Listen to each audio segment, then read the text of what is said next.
E aí, pessoal? Ah, a gente viu até agora, de uma maneira geral, como funcionava os exemplos, né, de equações diferenciais que a gente podia resolver por um método de separação de variáveis, né? E, bom, o exemplo mais simples que a gente tratou no começo foi quando nós tínhamos uma função que era uma função única exclusivamente de x e ela era uma derivada, né, de uma outra y qualquer. E a gente viu que a gente pode escrever isso em formas de diferenciais, isolando cada termo, cada variável em um dos lados da igualdade, e em seguida a gente pode integrar ambos os lados para poder encontrar uma solução para a nossa equação, né? Dessa forma, a gente verificou que o nosso y era uma integral da nossa f de x dx para esse exemplo mais simples que a gente tratou. Eu quero dar um problema geométrico um pouco mais complicado agora, ok? Então eu quero o seguinte, eu quero uma situação em que eu tenho uma reta tangente a uma curva num ponto xy e em que essa tangente, né, a essa curva tenha a inclinação igual a duas vezes a inclinação da distância entre esse ponto e a origem. Esse é o nosso problema geométrico que a gente vai tratar. O nosso problema, então, graficamente, é o seguinte. A gente tem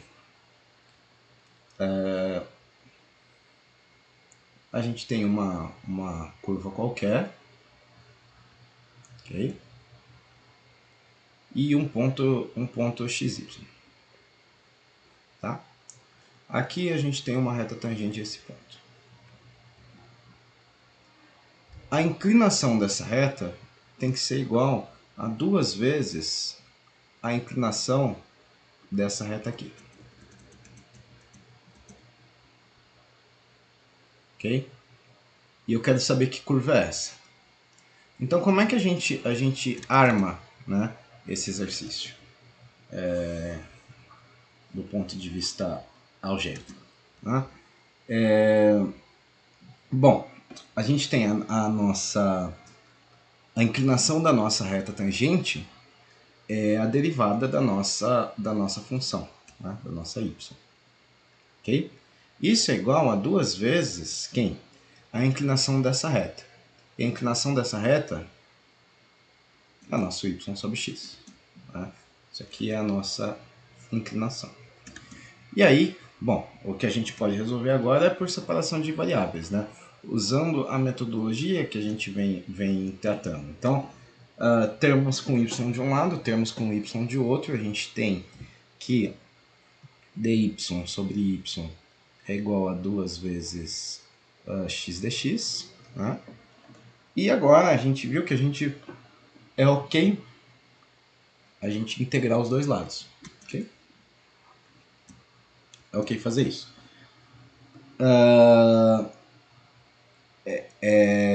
A gente sabe que a integral desse lado de cá, né, é o nosso logaritmo do módulo de y, né? Isso acrescido de uma constante, mas eu vou... Aqui esse lado também vai ser acrescido de uma constante, então eu vou colocar tudo do lado de lá só. E isso é igual a 1 meio de x quadrado mais uma constante, né? Esse aqui tinha esse 2 aqui, então a gente vai dar... Tem algum erro. Tem algum erro. Tá. Encontrei o erro. O erro é o seguinte. Aqui fica dx sobre x, né? É isso. E aí, então, isso vezes duas vezes o logaritmo do módulo de x. mais uma constante. Ok? É essa situação que a gente tem. Calculamos a nossa integral.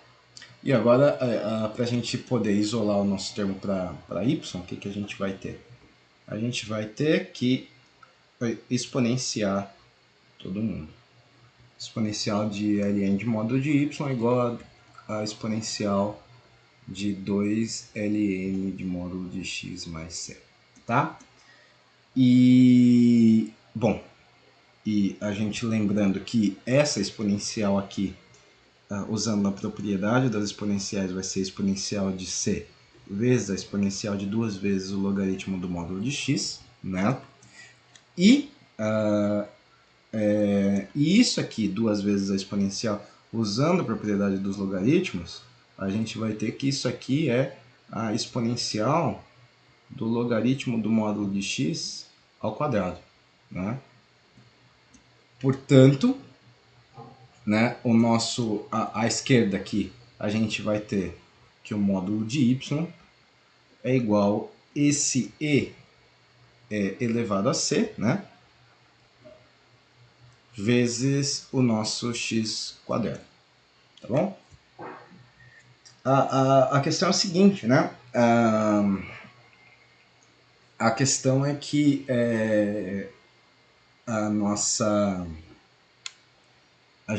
existe um valor absoluto na nossa solução, né?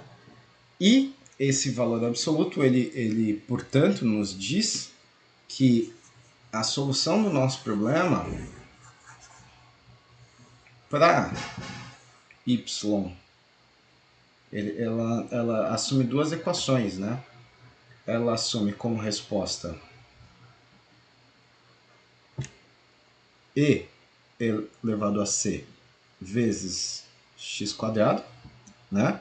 Isso aqui, essa condição é para y maior que zero, e elevado a c menos e elevado a c vezes x quadrado para y menor que zero, tá? Essa é a nossa condição, né? E um outro detalhe é que esse termo aqui, a exponencial de uma constante também é uma constante, então eu posso chamar ela de uma outra constante a. Então as minhas respostas vão ser a e menos a, isso tudo vezes x quadrado. Em cima a condição é que seja para y maior que zero, embaixo para y menor que zero. Isso daí, bom, o nosso a pode variar, né? Qual é o problema do a, se o nosso a for igual a zero? Bom, se o nosso a for igual a zero, a gente vai ter o problema que a nossa reta não vai ser definida, né? Lembrando que a nossa equação inicial era dy dx igual a 2y sobre x. Para x igual a zero, perdão, a pode ser zero, x não pode ser zero, né? Para x igual a zero, essa função não é definida, né? Então, a gente aceita uma família de parábolas como resposta, né? Todas essas equações são equações de parábolas, como resposta para a nossa condição. Como que a gente pode verificar se isso é verdade? Bom, a gente faz o double check. Vamos usar que o nosso a pode ser tanto um valor positivo quanto negativo, né? Então a gente pode fazer o seguinte: se a nossa y é igual a vezes x quadrado, o nosso dy dx é o quê?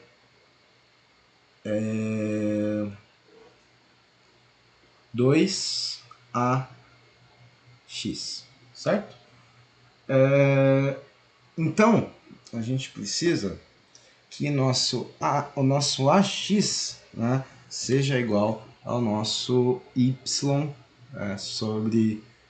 sobre x. E o que é 2ax? 2ax é 2ax quadrado sobre x. onde isso em cima é y e embaixo a gente tem x. Então, bateu. A gente fez o double check. Portanto, a nossa resposta geometricamente é o seguinte.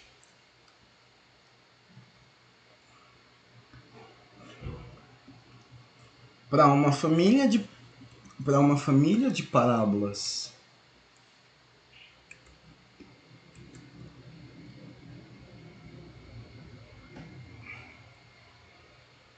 não definidas no zero,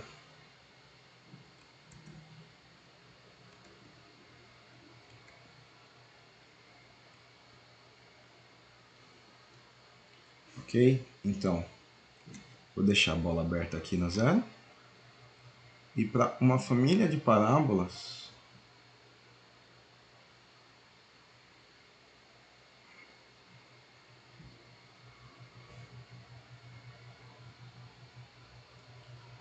a gente vai ter essa condição, que um ponto nessa equação vai ser a reta tangente do ponto, vai ter inclinação 2 vezes igual à inclinação da reta da distância desse ponto até a origem. Okay? Isso aqui é basicamente a solução. É uma família de parábolas. Okay? E disso eu quero fazer um exercício um pouco mais difícil. O nosso exercício é encontrar as curvas que são perpendiculares à parábola, às parábolas gerais desse tipo y igual a x quadrado. Tá? Então, a questão é a seguinte. A condição para que essas curvas sejam perpendiculares era que a inclinação dessas curvas, ou seja, o nosso dy dx, tem que ser igual... Não consigo apagar. Nosso dy dx tem que ser igual a menos 1 sobre a inclinação da parábola. A inclinação da parábola.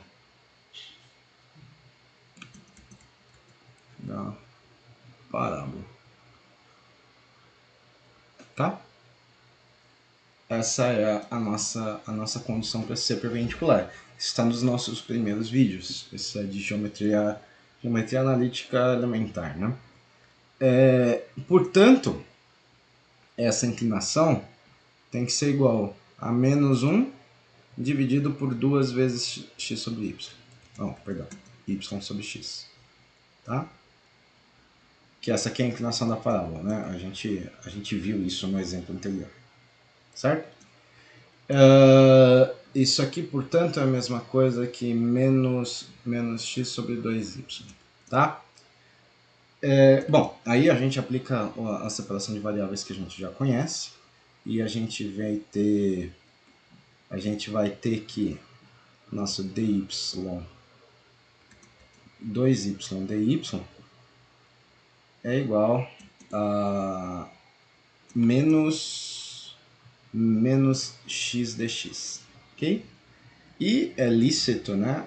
Portanto, a gente fazer integrar dos dois lados. Então 2 é constante, a gente pode colocar fora da integral, menos a integral de x dx. Bom, aqui a gente tem duas integrais de polinômio, né, de grau 1, também são elementares, né? Então a gente vai ter a condição de y quadrado é igual a menos x quadrado sobre 2 mais uma constante, ou reescrevendo, né, y quadrado mais x quadrado sobre 2 é igual a uma constante. A questão eu preciso frisar que essa constante é maior que zero. Maior ou igual a zero, né? Porque não é menor que zero, porque não pode ser zero, né? Não pode ser zero. Então ela tem que ser maior que zero. Porque esse lado aqui sempre vai ser maior que zero, né? Então a gente é a nossa primeira condição. E isso descreve uma família de elipses, né? cujo o semi-eixo y, né, tem comprimento raiz de c. Né? Isso é uma família de elipses em que o comprimento y, tá? Tem uma família de elipses em que isso aqui tem comprimento raiz de c e isso aqui tem comprimento 2 raiz de c. Tá?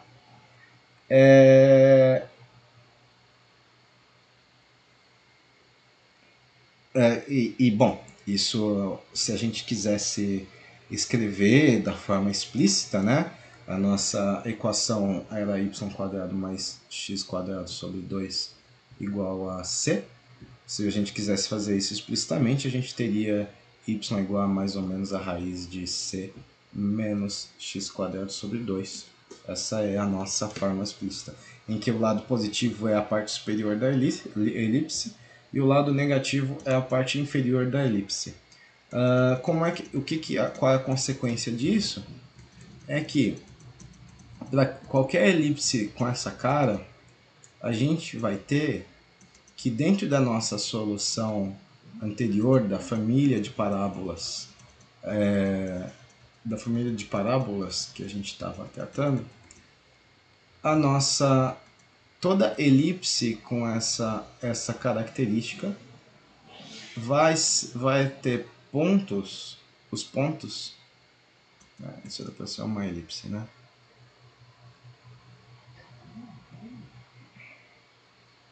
Os pontos aqui serão sempre perpendiculares, ok? E isso é uma família de elipses também. Tá?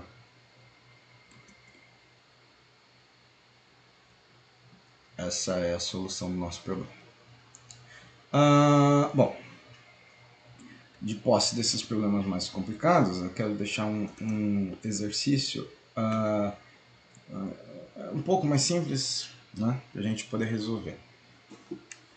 Primeiro exercício é o seguinte: a gente tem uma equação diferencial, e a equação diferencial é do tipo dy dx é igual a ry, que r é uma constante.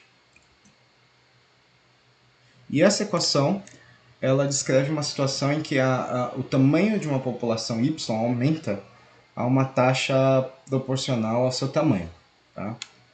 A questão é usar a separação de variáveis para encontrar uma solução para essa equação. Ok? Essa é a letra A. A letra B é a seguinte. A gente tem uma equação diferencial, só que dessa vez ela tem uma correção. Ela é muito parecida, mas ela tem uma correção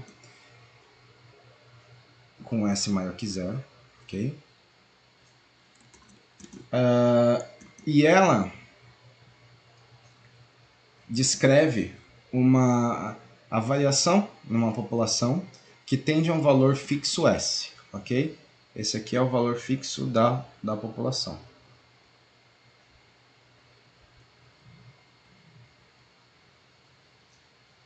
Tá? E esse exemplo ele pode descrever uma população em que tem recursos limitados, como por exemplo comida ou espaço. A ideia é usar a separação de variáveis e o fato de que é dado